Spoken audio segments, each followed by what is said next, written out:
ഓം നമ ശിവായ. പുതിയൊരു വീഡിയോയിലേക്ക് എല്ലാവർക്കും സ്വാഗതം. ഇന്ന് ഞാൻ നിൽക്കുന്നത് തൃശ്ശൂർ ജില്ലയിലെ വടക്കുംനാഥ ക്ഷേത്രത്തിലാണ്.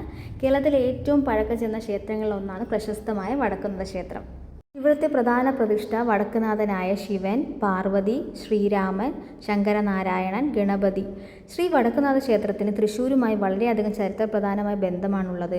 ശക്തൻ തമ്പുരാൻ്റെ കാലഘട്ടത്തിലാണ് ഈ ക്ഷേത്രം ഇന്നത്തെ രീതിയിൽ പുനർനിർമ്മിക്കപ്പെട്ടത്. കേരളത്തിലെ ഏറ്റവും വലിയ മതിൽക്കെട്ടുള്ള വടക്കുംനാഥ ക്ഷേത്രം 20 ഏക്കർ വിസ്താരമേറിയതാണ്. 4 ദിക്കിലുള്ളമായി 4 മഹാഗോപുരങ്ങൾ ഇവിടെ പണിതീർത്തിട്ടുണ്ട്. വടക്കുംനാഥ ക്ഷേത്രത്തിൻ്റെ ഐതിഹ്യം പ്രധാനമായും പരശുരാമനുമായി ബന്ധപ്പെട്ടിരിക്കുന്നു. 21 തവണ ക്ഷത്രിയരെ വധിച്ച പാപം തീർക്കാൻ യജ്ഞം ചെയ്ത ശേഷം ലഭിച്ച ഭൂമി ബ്രാഹ്മണർക്ക് ദാനം ചെയ്തു. പിന്നീട് കൈലാസത്തിൽ നിന്ന് ശിവനെ കേരളത്തിലേക്ക് ക്ഷണിച്ചുവെന്നാണ് ഐതിഹ്യം. ക്ഷേത്രം സ്ഥാപിച്ചതും പരശുരാമനാണെന്ന് വിശ്വസിക്കപ്പെടുന്നു. ദാരുകാസുരനെ വധിച്ച ശേഷം ശിവൻ സ്വയം പ്രതിഷ്ഠിച്ചതാണ് ക്ഷേത്രമെന്നും ഒരു ഐതിഹ്യമുണ്ട്. കൂടാതെ ക്ഷേത്രത്തിന് വടക്കുംനാഥൻ എന്ന പേര് നൽകിയത് വടക്കുംനാഥ മുനിയാണെന്നൊരു വിശ്വാസമുണ്ട്. കൂടാതെ ക്ഷേത്രത്തിനുള്ളിൽ മഹാഭാരത കഥകൾ പറയുന്ന മനോഹരമായ ചുവർച്ചിത്രങ്ങളുണ്ട്. ക്ഷേത്രത്തിനകത്ത് ഫോട്ടോസും വീഡിയോസും അലൗഡ് അല്ല കേട്ടോ. അതുകൊണ്ടാണ് ഞാൻ പുറമേയുള്ള കാഴ്ചകൾ കാണിക്കുന്നത്.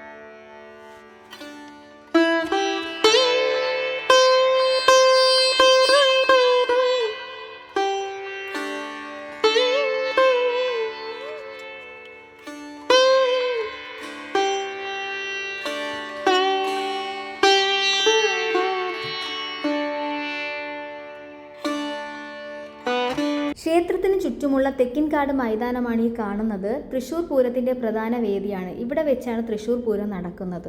വടക്കുംനാഥനെ തൊഴുതു മടങ്ങിക്കഴിഞ്ഞാൽ അടുത്ത പോകേണ്ടത് പാറമേക്കാവും തിരുവമ്പാടിയിലാണ്. ഞാൻ പാറമേക്കാവിൽ മാത്രമേ പോയിട്ടുള്ളൂ.